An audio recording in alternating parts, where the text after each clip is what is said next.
Hello, everyone, and welcome to the SheSuite, the podcast where we don't just talk about leadership, but we talk about how powerful moves actually happen. Today, I'm super excited to have Lauren Rauch on our episode.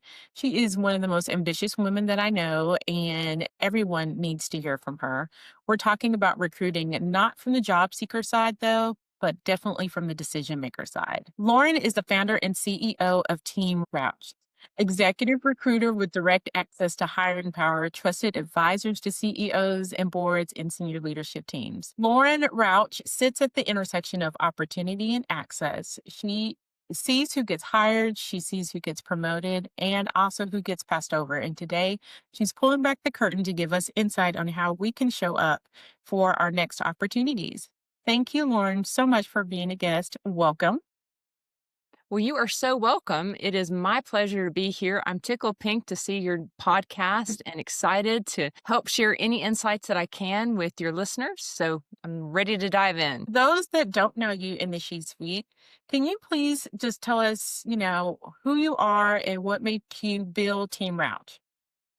Well, that's a great question. I actually had the benefit, kind of starting way back, as being an army brat. So I grew up in Germany, and from there I learned the value of diversity and the value of learning about the culture of a people, and that has served me my entire life. So if you can kind of fast forward to when my dad was stationed in Alabama, that's where I got my great Southern accent.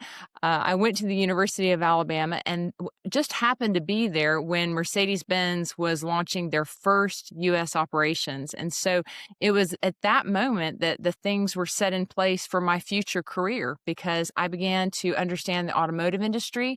And so later in life, when I founded my own business as an entrepreneur, it just made sense. I lived at the intersection of the Southern culture and the people that I love there, and then this German culture that I had grown up with. And they needed a recruiter who understood both. And that's where my language abilities, cultural abilities, all of that came together. And if you look 3 decades later, I've been a search firm owner for many years and have filled countless positions with companies all across North America and in Europe. And it all started with those early days back in Alabama with the automotive industry. And so I'm forever grateful to them for giving me my start. And that is awesome because that is actually where we met back in my time in the recruiting space in the automotive industry. So I'm so grateful for that connection. It's been amazing to watch your journey and to watch you grow your business. So I'm super excited to have our conversation today. Thank you for that. So, my first question for you is, as a recruiter, especially one that's working with women, a lot of times in male dominated industries, right? What patterns do you see repeatedly when women are considered and or not selected for some of these leader roles? You know, Sierra, what I find that's so fascinating and so frustrating to me is that oftentimes it's not that women are passed over so much as that we self disqualify. Mm. So, whereas a male might say, I'm a fantastic candidate, I have 80% of what they're looking for, I'm going to throw my hat in the ring. A female counterpart might look at the same job description, have even greater qualifications and real world experience, but say, oh gosh, I'm missing one of the things that they have on the job description. So I'm not even going to go for it. We actually, we lose by default because we forfeit by not even throwing our hand up and saying, I want to interview for this. I want to be considered for this. And in so doing, I think what women miss is that they not only limit themselves to that particular role that they might have, might have been considered for, might have won, might have not even wanted, but they miss the experience of having the exposure of having that level of interview and that level of discourse. And in so doing, the interviewing team might say, you're really not the match for this job, but we have an even better one that aligns for you. So Absolutely. I think the first bit of advice I would give to women is take an honest self-assessment. And if you're over 75% qualified for it, throw your hat in the ring. Let's see what happens. Give yourself the shot because you're going to miss 100% of the shots you don't take.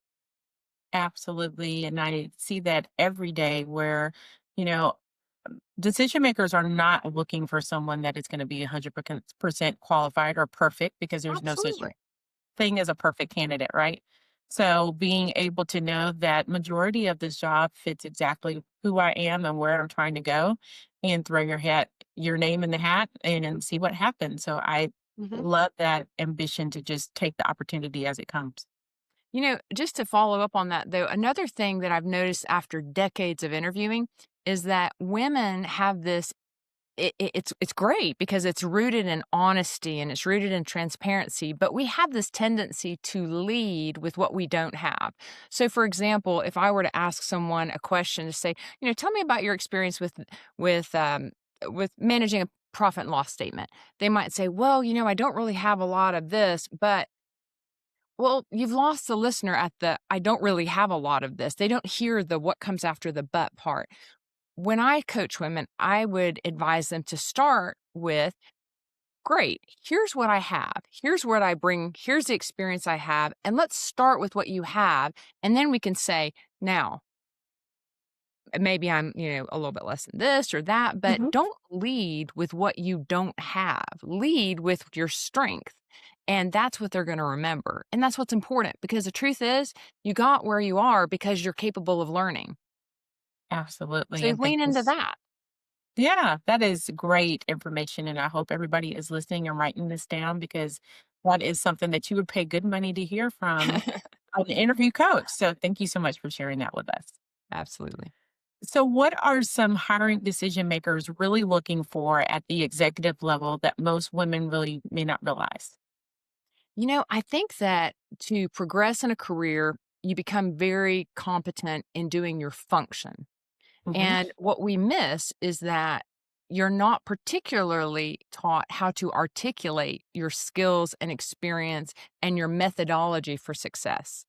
And that's what executive leaders want to hear. They don't want a book report on all of your career. What they want to know and what they're listening for is, how can you help solve our problem? How can you explain to me in a very short way how what you have done aligns with what we need done? And that's where women fall short. They start talking about their accomplishments, but they're not actually connecting the dots to what the employer is really listening for. So I think that that's the first message is, put yourself in the shoes of the recipient of the information. What is it that you want them to remember about you? Anticipate those questions, prepare for those questions so that your answers are short, succinct, clear, memorable, and that you differentiate yourself from the other people that are logically going to be on the short list. I mean, Sierra, let's face it, a short list by definition is pretty easy to comprehend. It is a Hmm. list that is short of people with similar qualifications, like they got Hmm. there because on paper they're qualified. So your messaging has to be, what's different about you and how are you going to solve problems and what is your process for doing that? And that's where I really refer back to that concept of, be prepared to discuss your methodology because methodology is repeatable. I love in the interview processes that I have been in, I've always led with the way that I have handled those similar situations. It may not Mhm. be the exact match, but we all have a situation that we've handled within that interview room where we can pull from that story and tell that story and make that story relatable to whoever's listening Absolutely. to us. So when I am coaching people in the interview room, I'm like, okay, I know there has been a time where you've had to deal with a difficult teammate. I know there's a time where you had to lead a project that might have failed. Like, tell me the story and then help them craft it into something that is good for an interview question. So that is so I true. love it. I love it. And you hit on one of the things that is just my passion, and that is the concept of really coaching people on the art of storytelling. Hmm. Because, like it or not, you could have achieved the most amazing, mind blowing results, but people forget data faster than you can say it. They forget Hmm. numbers, but they never forget a good story. It is just bred into our DNA as human beings that when somebody tells a story, if it's engaging, we lean in. We can't wait to see, how did it end? How did you slay the dragon? How did you free the princess? So, I tell people, drop names. Don't just say, I mentored this girl one time. Say, I mentored a young lady named Susan. Now all of a sudden we're hooked. What happened to Yeah. Susan? How did it end? So this messaging, this idea you just shared about storytelling, it is wildly effective. Absolutely. So, what are some conversations that might be happening behind closed doors that candidates never really get to hear? Well, I think that you're asking about how decision making really happens behind closed doors. And Mhm. I would start out with something that's really easy to remember, and that's the 4 C's. Number 1, they're gonna look at competence. So, you made it to this part in the process by being competent, and that was evidenced by your resume and further evidenced by the way you articulated your responses to the interview questions. The second piece is being composed, and that is that at a leadership level, they want someone who can handle, um, things when it gets hot in the kitchen with calm. So we learned this a lot, and we saw this evidence through COVID. Great leaders were heralded because they handled adversity with calm, composure, and they made the situation better, not worse. They were proactive, not reactive. So I think that that piece is really important as well. The third piece is collaborators. It doesn't matter how brilliant you are if you're a jerk. Absolutely. It doesn't matter. You're hired to be an executive leader because you have been recognized as someone who can achieve results via, not despite, other people. And that's a true art of collaboration. So, in today's workforce, we're working remotely. We're working Mhm. with people all over the world, people who are similar to us, who are blessed with accents like mine and yours from the South, and Mhm. people who are in time zones, 12 hours away. And great leaders are people who can not only establish common ground, but who can establish common missions. And it's us and it's inspiring and engaging, and that all comes through the concept of collaboration with others. 100% agree with everything that you just said. Being someone that now works 100% remote, Mhm. I am only one of 2 people in Alabama that are on my team, but then we have a team that's across the country. But I think it's especially important for those that work remote not to lose that collaboration piece because even though we might be siloed in our home offices in our own spaces, there are still times when I have to work with other people in our team that are in other areas on Mhm. different projects that we have going on company wide. Um, and I find that that's when I really, really shine when I'm able to collaborate with other teams because my ideas are great, but then their ideas just bring a whole nother perspective. But if I Absolutely. had it just sat here and tried to fill out by myself, the project wouldn't have gone half as smooth as it was because Kyron in Louisiana gave me some great ideas and some great feedback on some things that we can improve on. And, that's such a great lesson for women too, because from the beginning of time, I think all of us, we are better together. So Absolutely. stop looking at others as competition and start realizing that they are mind fuel. And the best way to unlock our power is to listen first. Mhm. Find areas of commonality first. We don't have to agree on everything. We probably won't.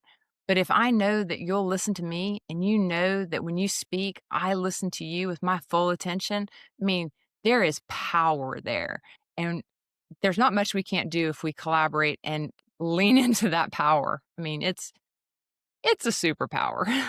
It is a superpower. I work with the veterans, and there's only 3 women in our entire team of only 22 people.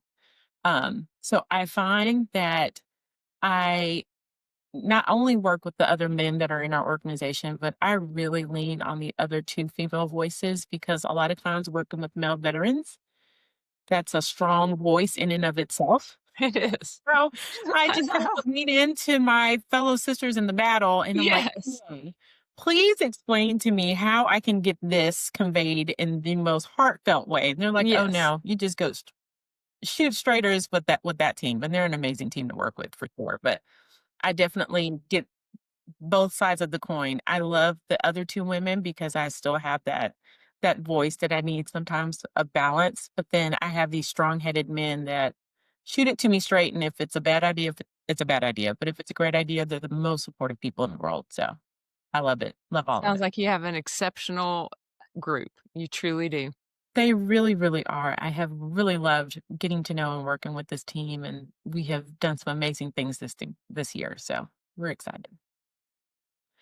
Okay, so now we're going to talk about why women get stuck at the same level. I know we talk about the glass ceiling all the time.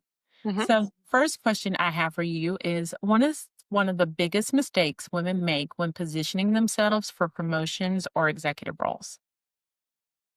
I've seen this many times, Sierra, and it honestly kind of breaks my heart because the answer is so simple to unlocking the next level, which just probably in my phrasing of that revealed that I have teenagers because it sounds like a video game, unlocking the level.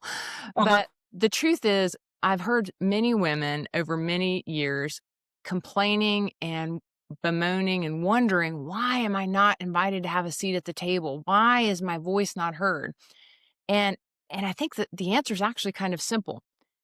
You have to have a deep understanding of the full breadth and scope of the business in order for your voice to be sought out. So Mhm. instead of having a push mentality where you're trying to push your way into having a seat at the table, I recommend that you take a step back and that you have a pull, a magnetic pull mentality, which is to say, I'm going to know so much that they would be out of their mind crazy not to have a meeting where I have a seat at the table. But there is a small asterisk that comes with that. And the asterisk is when you're invited into that room, and you will be, don't be tempted to be the loudest voice. Don't be tempted to speak to hear your own self. Speak up. That's the quickest way to dilute your power. The most effective way that I've ever personally, let's just say it's in my repertoire, Mhm. is to listen and choose your moment and then speak with power, say what you have to say, and stop talking. If you do that, every voice in the room suddenly stops talking, leans in, and they want to know what you have to say because what you're saying are words of impact. They're not just fluff. So, in a busy room, the first step is know the business if you want to be invited to have a seat at leading it. So, you Mhm. shouldn't know your function. And that's where women, I think, get a little tripped up. They think if I'm just really, really good at my job, they're going to realize it. No, they Mhm. expect you to be good at your job. That's why they give you a paycheck. That's why you're employed. What they want in leaders is someone who is good at the scope of running the business, not the function. And there's a big difference there. So once you get past that, you get invited to the table. And if you're at the table, resist the urge to talk until you have something meaningful to say. I have always said we need to add value, not noise. Absolutely. Be the signal, don't be the noise. Absolutely. So that is great, valuable information. Um, and I do feel like sometimes as women, we have that voice in the back of our minds that don't want us to be boisterous in a meeting and don't want us to really have that impactful moment. So this is not a question that I had on your sheet, but since you kind of brought it up, how do you calm that voice in your head that's telling you not to speak up? Because I know every woman has sat in a meeting when they know they should have said something, but they walked out and didn't. So how do you talk that voice in your head down so that you can speak up? That's a great question, but to be completely transparent, I don't actually have that voice in my head. And it's because I was raised and I was a sucker. Mhm. My parents told me that I could do anything, and I was so gullible, Sierra, that I believed them. And it took coming out into the real world to realize I wasn't all that in a bag of chips. And I needed to actually, prove my merit. But, all joking aside, what I would tell to women who struggle with confidence, which is Mhm. what you're asking about, is Absolutely. that confidence has a beautiful, simple solution. The more prepared you are, the more Mhm. confident you are. And there's this quote. It is my all-time favorite. I absolutely love it. It's by Tim Tebow. It says, "Hard work beats talent every time talent doesn't work hard." And Wow. so here's what I think. I am not the smartest by far. I am not the most attractive, persuasive, compelling. I would fail in every category. But there's one category that I don't fail in, and that is the category of preparation, because that's a category I control. Absolutely. If I'm gonna go to an important meeting, I will do my homework like nobody else so that there isn't much of a chance that there's gonna be a question that I haven't anticipated and haven't prepared for. Because when you have that preparation, you can sit back and flex and be like, "Come at me, because I'm ready. In fact, I'm waiting for this opportunity. Put me in the game, coach." You know? Like, I Mhm. I used to play, soccer, and to be honest, I wasn't very great at it, but Mhm. I loved the competition because I would give 110% in my role as the goalie, because I was like, "You know what? It is all about being prepared for this moment," and practice made me prepared for game time, and work is just like that. If you wanna be prepared for the moment that you're gonna be called upon to speak, it doesn't happen by showing up. It happens 2 days before when you're in your car on your lunch break, writing out all the questions that you think are gonna come up, any of Mhm. the key points that you think you wanna make in your remarks, any of the things that you think might be curveballs, and you are literally practicing it out loud so that when the moment comes up, you don't have to think and speak, which is very hard. You are Mhm. speaking from muscle memory and from your core, and that's when you are convincing and compelling. And let me just tell you, any woman I know that is speaking from a point of preparedness and something that she is passionate about, I mean, it's 3 points, nothing but net. She's Absolutely. already winning. Yes. I always think of confidence as a muscle that we have to constantly work at. And as someone who is kind of an OCD overthinker type person, being over prepared is something that I actually think is a good trait. I think it's a Um, great trait. but there are so many times where not only am I thinking about the scenarios and the questions and writing things down, and I have a whole notebook by my bed so that I can just jot down, what if they Yeah, ask this? Let me make sure I research that tomorrow. yeah, But I am constantly replaying scenarios in my head. I am in the shower and I'm thinking about what if they ask this? I'm going to be prepared this way. And this is what I'm going to say because this is the data that I remember pulling weeks ago that will be great. So you're constantly thinking about it and working towards making sure that you are always prepared for every room that I'm in because being in that room is definitely an opportunity, but it's not only an opportunity for you, but it's an opportunity for that next woman that's going to have the opportunity to come into that room as absolutely. well. So that kind of makes the stakes a little bit higher, but even more impactful that you get in that room, you know what you're talking about, and you're prepared and ready to go. Absolutely. And just once you've prepared to that point, I guess the last thing I would say to you, to my friends in business, to my own daughter is then just be gentle on yourself. Mhm. Be gentle with yourself because your self perception of a B level performance, honestly, and the rest of everybody's eyes in that room is A plus. Your B game is most Mhm. people's dream game. So you just be you. And what I tell the people on the other side when I'm coaching candidates is dress so that your voice can be heard. Mhm. Dress so that your voice can be heard. I will repeat that because how you present gives you confidence too. And Yes. then say what you have to say and stop talking and smile.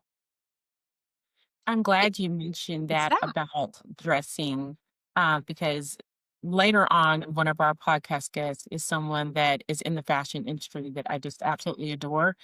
But when you think about someone's perception of you being married in the first 3 seconds, you haven't even had a chance to open your mouth. That is an Absolutely. outward representation that is playing in their mind.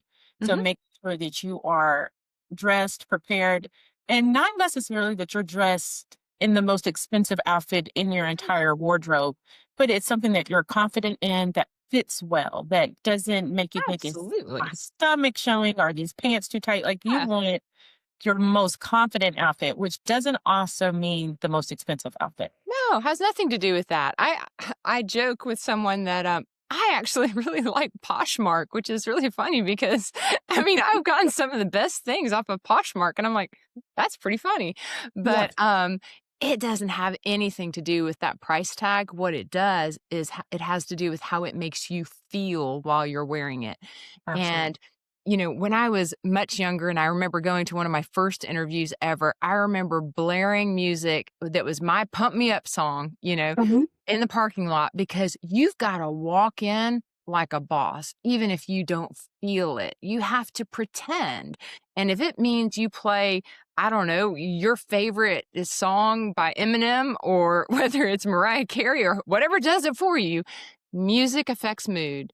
Your dress, your clothing affects how Mhm. you carry yourself. And it Absolutely. also, like you spoke to so beautifully, it is the truest form of perception is reality. Mhm. How they perceive you is nonverbal before it is verbal. So Absolutely. invest in, and I don't mean expensive, but invest time in choosing things that make you feel like you're a rock star. And, for me, that's big Texas hair and something that's shimmery and sparkly. I always go with that and some red lipstick. If I lose my red lipstick, we're shutting it all down. But you do you. I Absolutely. tell my team, don't mirror me, do you. And if you do that, you show up with authenticity and there's power in that. My fiance often says when I wear my red lipstick, he's like, "You got your power lips on today. What's Oh, going on?" girl. I was like, "You want a keynote today? I got my power lips on. I'm ready to roll." If I don't have my power lips, Absolutely. he knows I'm probably working from home that day. But when he sees that red lipstick come out, he knows that life is about to happen. Oh, she means business. She's about to show up. Mhm. My Somebody's power about lips. to hear the power. Yeah, I love absolutely. it. I love I my love power it. lips. And you always look great and sparkly in your power lips with your beautiful hair. So I have never seen you not present well. So Oh, that is very, very kind. I just, it's fun getting to the age where you can say, I honestly, with all the love in my heart, I know I have no fashion sense, but I dress in a way that makes me happy, and I'm like really cool with that. and you And do have so, fashion sense, I but mean, you were selling yourself short on that. Okay, so my next question for you is how does being great at your job differ from being seen as a leadership ready? well, being great at your job is part of the recipe. It's Mhm. absolutely essential. We do not promote and we do not seek out people who are incompetent. So being great at your job speaks to competence, which is great, which is required. But it's not what sets you apart as different. What sets you apart as different is your unique value and how you solve problems and how you view the business at a bigger level. So it kind of speaks back to one of the questions we were talking about earlier, which is scope. Being great at your job makes you useful. Being a great leader is different. It's a lot of different skills. And part of that is listening. Part of that is asking the right questions. I think many times women are shy to ask questions because it makes them feel like they might be an imposter or being found out for not knowing everything, when in fact, it is the only way to level up. So if no one, if you were to take away anything, I would say focus less on speaking and focus more on listening and asking the right questions and learning the business so well that when you ask the question, that person is so impressed by the depth of what you're digging to that they want to open up to you and that they come alive. You'll see it on their face. They will want to help bring you along, invite you to the next meeting, put you on that next board seat because they'll realize, oh my goodness, I'm not looking at someone who's siloed as a great HR leader. I am looking at someone who is absolutely brilliant and underused. Mhm. A business partner, which is what Mhm. every organization is wanting, someone that's twofold. You know your role, but you're also a partner in the business and aligned with where they're trying to go.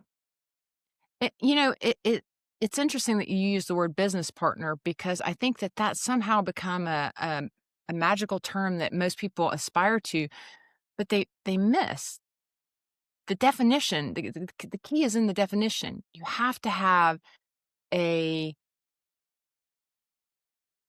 absolutely remarkable understanding of the business Hmm. to solve the problems, but you also have to understand how to be a partner. And being a partner means that you're trustworthy with confidential information. And Hmm. that's a little bit tough because sometimes you have to realize that there's a lot of value in being a trusted confidant for a leader to bounce ideas off of because they realize they're not coming to you for solutions. They're coming to you because you listen and you help them arrive at the right solution. That might make for Absolutely. its own podcast subject, so we might better leave that there before I go down too far, but it really is important. No, you probably just invited yourself back for round two because that is a great that's great insight on how to really set yourself up to be that value added person in the organization. Mhm. Um, Not only are you here for what your job description tells you you should be here for, but you're also aligning yourself, and that builds allyship, that builds support. Absolutely. So that just gives so much more meat and bones to the structure of the organization and how you are someone that they can't let go of, especially if we think about, 300,000 plus women are being let go from their companies and their organizations, and this job market is insane. So what are ways that you can be more valuable to your organization and you just unlock that? It is a huge key to being indispensable. It is Mhm. a huge key to being invaluable. You have to think when key decisions are being made, when it's really, really important, who do they go to? Why? It's because Absolutely. of trust, and that's all relationship. And the good news is, we women, we are amazing at that, but we don't really realize that it's so valuable. So we're Mhm. undervaluing something that is just utterly priceless. So it's worth thinking about. I hope that your listeners think about that on their drive home today or as they're, going about their work and thinking about what skills do I have that I didn't even realize are superpowers or super valuable to executives. Mhm. I Think love about that. those things. That is amazing. Okay. My next question for you. Mhm. What signals tells recruiters this woman is ready for enterprise level leadership? Well, from a lifetime in recruiting, I've listened to so many brilliant people, but what sets people apart are the ones who can tell their story in a way that articulates what they did and who they are and what makes them different. And as simple as that little equation is, not many people are very good at it. And it's because I think it's because for one reason, many people have been promoted because they were good at their function. So they Mhm. didn't have to interview. So they didn't develop the muscle of articulating the how they achieved results. What are the processes that you go through when you are put into a new environment, a new assignment, a new country? They don't really think about the how they get it done. They just like to tell stories that say that they got it done. Mhm. There's a big difference there. So, for a recruiter, if you can, in a very short, succinct way, explain your value, your accomplishments, and specifically tie it in to the problem at hand, you're going to stand out 95% head and shoulders above everyone else. The other thing that I think that's really important is many people goober up and kind of mess up interviews when they fail to listen. I think they get so much adrenaline, they get so excited that they answer the wrong question. So I jokingly tell them when we're doing interview prep, don't interrupt the interviewer. Mhm. Listen to the entire question thoroughly so that you're sure that you're answering the right question. That's first and foremost. And then secondly, don't go on and on. If the interviewer wants more information, they'll ask for it. So you don't have to say, this is a weak statement, did I answer that okay? Just stop Yeah. talking. If they want more information, they'll ask for it. And finally, remember that most interviewers have the attention span of a hummingbird. They're really busy folks. They're nice people, but they're just very busy. So keep it short. Yes. I have definitely been in those interview rooms where I've interviewed somebody and they went on and on and on about some of the simplest questions that I've asked, Yes. which then made me not want to ask the more complex questions that did require a Yeah. longer answer because I've just automatically assumed that we were never going to get to anything else in the interview. So I hope if any of our listeners are in this job market right now and are searching for that next role, that they are taking all of this information because this is invaluable information that you're sharing on what it's really like to be in that interview process with the candidate. Absolutely. I find it, I don't want to say comical because it's heartbreaking actually, but people talk themselves out of being chosen. And it's not because they're bad. It's not because they're bad people or they don't have the qualifications. It's because they literally will not stop talking long enough to let the interviewer redirect the discussion to what they actually need to know. And so they've lost this opportunity by being so unaware. And I think it's just a blind spot that folks have. So, the antidote to that is really simple. Anticipate the questions that you logically think you're going to be asked and bullet point the answers that you want them to remember about you when you're finished. And if you do that, it will it will change the interviews you have for the rest of your life. You'll find yourself being wildly successful. Fast. Absolutely. I love everything that you just said there. Working with veterans who, for a lot of reasons, have never had to interview Mhm. because they've just been told their entire careers what they're going to be do, what time to be there, and what post to be at.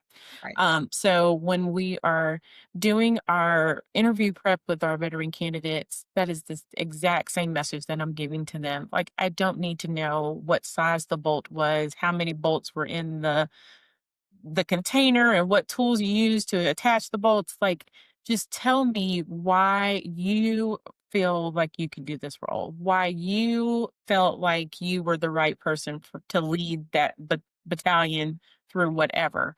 Start with your why and go from there, but keep it short. We don't have to go your whole 22-year career in one question. And a lot of them, they literally will say, "Thank you so much for telling me that Yeah. because I have not ever had to interview for a job, or I haven't Right. been in an interview in years." So, this is just good little reminders, but things that a lot of people forget, especially if that is a muscle that you're not working because you've been in a role for 4, 5, 6 years Yeah. and You've been loyal. interview a Yeah. break. So that is all great information.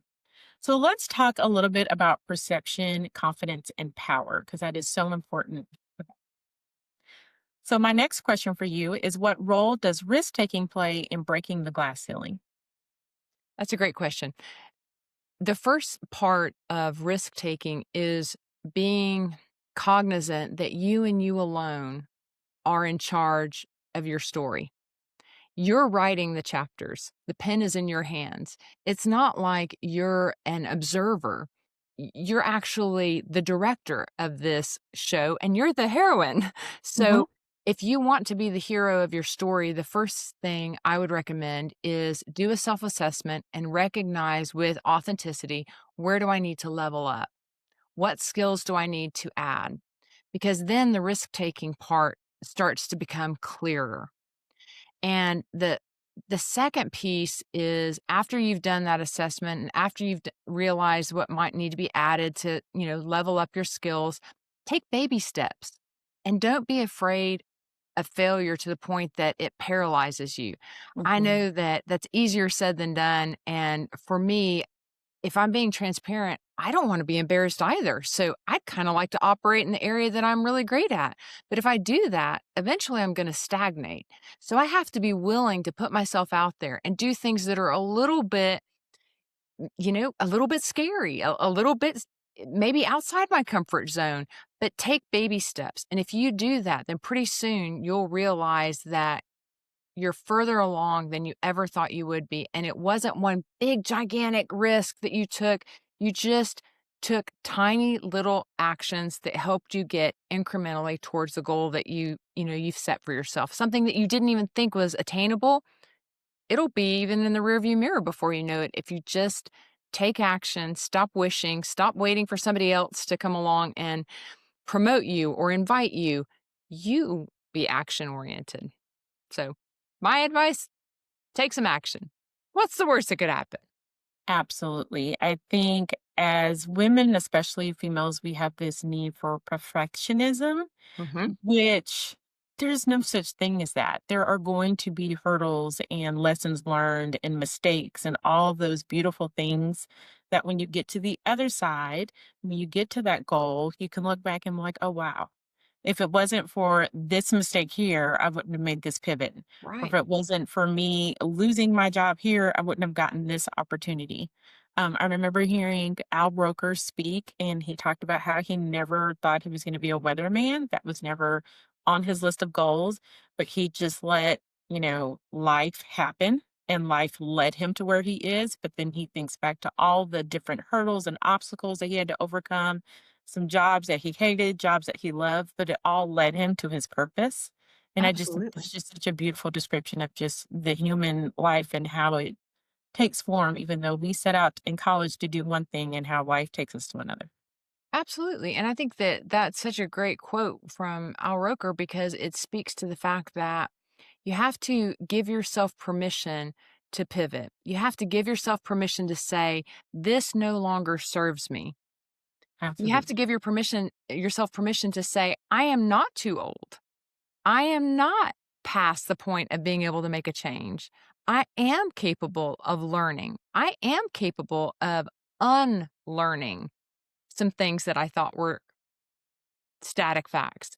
So I think the workforce moving forward is going to be really, really rewarding to those who are agile in their thinking, who are hungry to learn, and who are fueled by curiosity.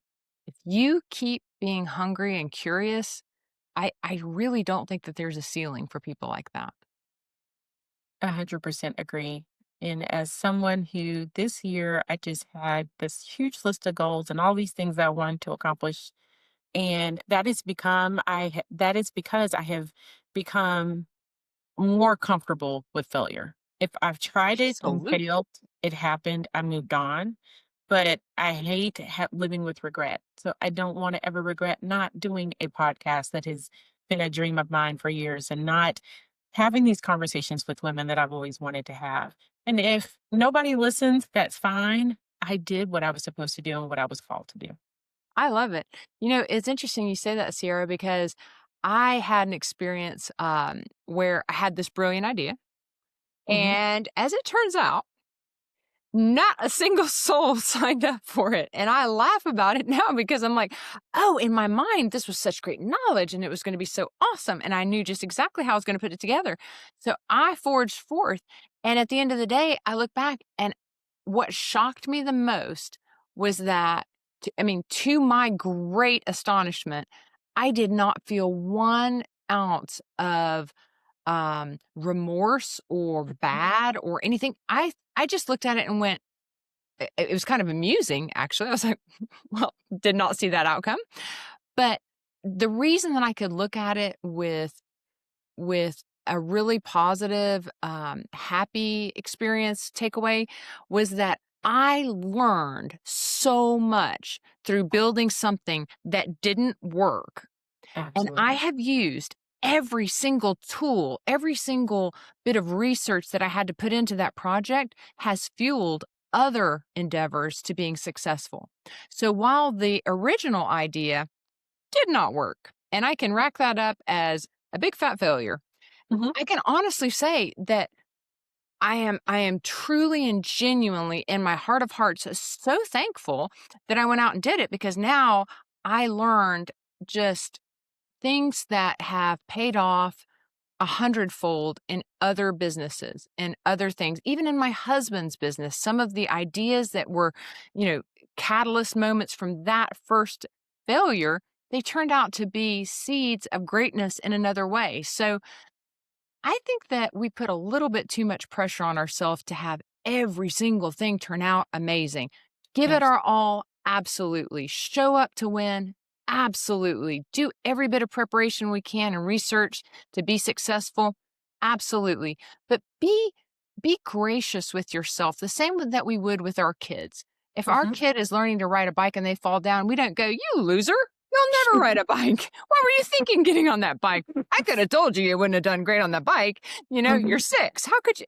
We don't do that. We go, "You did so great. Get up Hmm. there. Come on. I'm going to help you. You're going to do it again." And pretty soon they're running around the neighborhood on a bicycle. Why do we stop doing that with adults that are trying to do something different out of their comfort zone?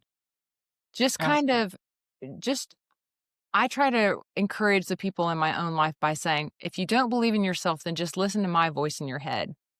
You got this. You're capable of learning what needs to be learned in order to be successful at what you're endeavoring. So go forth with that. And if you fail forward, learn from it, you know, iterate and change, pivot. It's, it's, Failure's not fatal. Nope. Failure is lessons learned, and I have lived every failure that has brought me to this point in my life that I've had right now. Absolutely. So, what are some mistakes that you think women are making when it comes to networking? Because I am passionate about my networking. I wrote a book about it. Networking is life. Being now in Huntsville, I am building a new network. So, what are some mistakes that you see women making when it comes to networking for advancement? I think that there are many. We could probably talk about this at length, but I'll try to just sum it up into the top three. The first is that we are petrified of making an ask. So, making an ask means asking someone for help. We are generous with our gives. We're generous with our offers to share our knowledge, time, talents, gifts, abilities, all of that with others, but we are terrified of asking others for help. And I am at the front of the list in that. So I have to tell you, I have not gotten better. I'm trying, but this year was, for my own story, the first time that I truly can remember having the courage to reach out and ask others for help, for advice, for reviewing my plan for my proposal. And I asked a woman, who is my client, who is someone that I respect enormously, about a new offering that I was building out for my business, outplacement services, that Hmm. I was super passionate about. And I just shared the idea and I said, Is this the craziest thing you've ever seen? Or is this just terrible? If it is, you're not going to hurt my feelings, but would you just please take a look? And I'm so sorry to even bother you and ask for your time. I know you're so busy. And through my timid little ask, this wonderful human being shared perspectives and insights and even said to I could not have been more gobsmacked. We're actually looking for an outplacement vendor and we love you and you've done such a great job on the recruiting side. Would Hmm. you be interested in helping us at this site? None of that would have happened if I hadn't gotten over myself and my fear of I don't know what, rejection, I guess, and had Hmm. the power of asking. So ask. That's the one thing. The second thing is most people wait too long to build a network. They wait until they need it. And by that point, it's not how that works. A network's Hmm. like a garden. You have to put the seeds in the ground in order to have time for it to be able to then be harvested. And most Hmm. people want to have the reward of a network, but they're not willing to put in the time of giving. So you have to put a lot of deposits in before you make a withdrawal. And I'm kind of known for being the queen of love and analogies, but those are the best analogies that I can think of when it comes to networking is give 50 times more than you ask because people will shock and amaze you at how generous and gracious and kind and supportive they are, but they can't do that if they don't know you. And so spend some time giving to your network. Great, great, great nuggets. I love everything that you just said. So many great things. Yep, there's going to be like 2 or 3 other podcasts that we need to do together. Well, put me down for the networking one because I love that. I think it's the just so undervalued. And the thing is, the secret about networking that I didn't just speak to is that it feels good to help Mm. others. I mean, like it just lights you up when you're able to be on the giving side. Like the endorphin rush that you get when you know Mhm. that you've just helped someone. I mean, it's like anti-aging. It's good Mhm. stuff. It's almost better than shopping. It really is. Shopping, no, just kidding. It is so good. Okay, so let's move into the human algorithm moment of our podcast. And I want to talk a little bit about adaptability. How should women adapt their positioning as they move from managers into these executive roles? That's a great question. So, in order to be a successful manager, you have demonstrated competence. But in order to take it to the next level as an executive, you have to demonstrate range. And that requires agility with not only learning, but with unlearning. So, not with how we've always done it, but with being I call it a huntress, to be the huntress of new technologies, new innovations. E For me, I think it's just so encouraging to think I don't have to create all the innovations, I just have to find them because Mhm. there are brilliant people out there. There are people that I listen to all the time, Adam Grant, you know, Gladwell, Daniel Kahneman. I think that as executives, we have to remember that our education didn't stop at college. We must continue to add to our knowledge. And the best way to do that, great books, great Mhm. podcasts, keep keep fueling your mind and stop the thought of I completed my education. Just remember that I'm a lifelong learner. So I think that that would be the best advice I could give. And that is great advice because as people that are in a world that's so evolving, that's how I decided to develop the human algorithm because I feel like we're trying to compete with AI and compete with all of these different metrics and things that we're trying to learn and to create when they're supposed to enhance us, but also keep that human centered focus. So as we continue to evolve, especially in this technological age of everything that is around us, we have to keep it back centered and human, but having that adaptability is going to be the key to that for sure. It's fascinating that you say that, Sierra, because I have listened to so many of my clients' interviews, and I'm waiting for people to start asking the question, "Tell me how you're using AI. Mhm. Tell me the most exciting thing that you've discovered that AI can do at in your job. What's the most innovative thing that you've discovered that you can do better or faster or with more scope or no one's asking that question.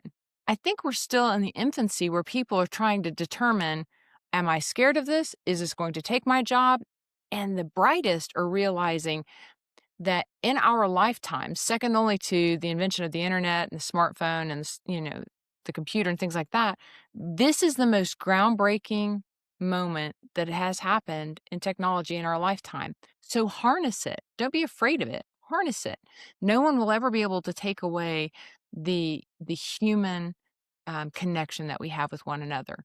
But those that I think will succeed and thrive and prosper at an unprecedented level are those that are not scared and intimidated by new technology, but instead dive in and say, you know what? I'm going to have the attitude that this is going to be fun and no one's going to understand this better than me. I'm going to find all the ways to innovate with this technology and not try to insulate myself from this technology.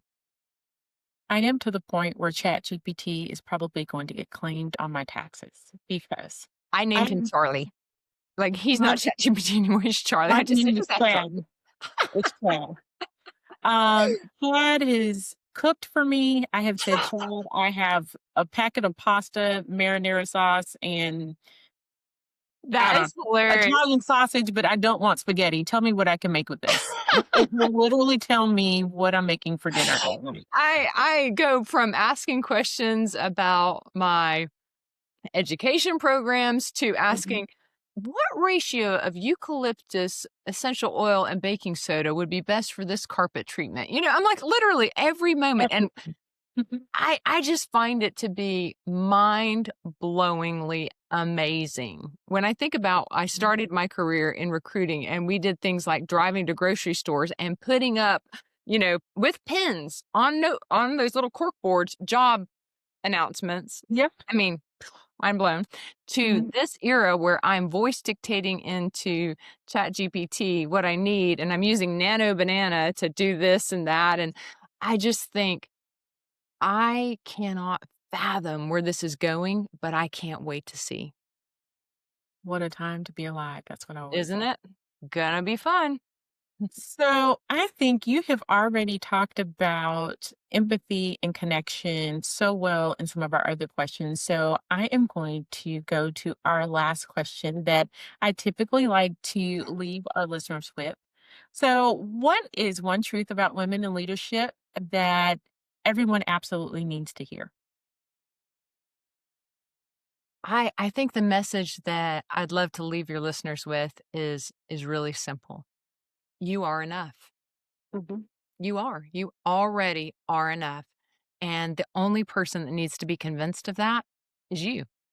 So the first step in achieving your potential is realizing that just like a runner in a marathon or any kind of race, you notice that the best runners, they're not looking left and they're not looking right. And they're definitely not looking in, retrospect. They have their eyes and every bit of their energy focused on moving forward. Mhm. They're running their race against their best time. They're running their race against their own potential.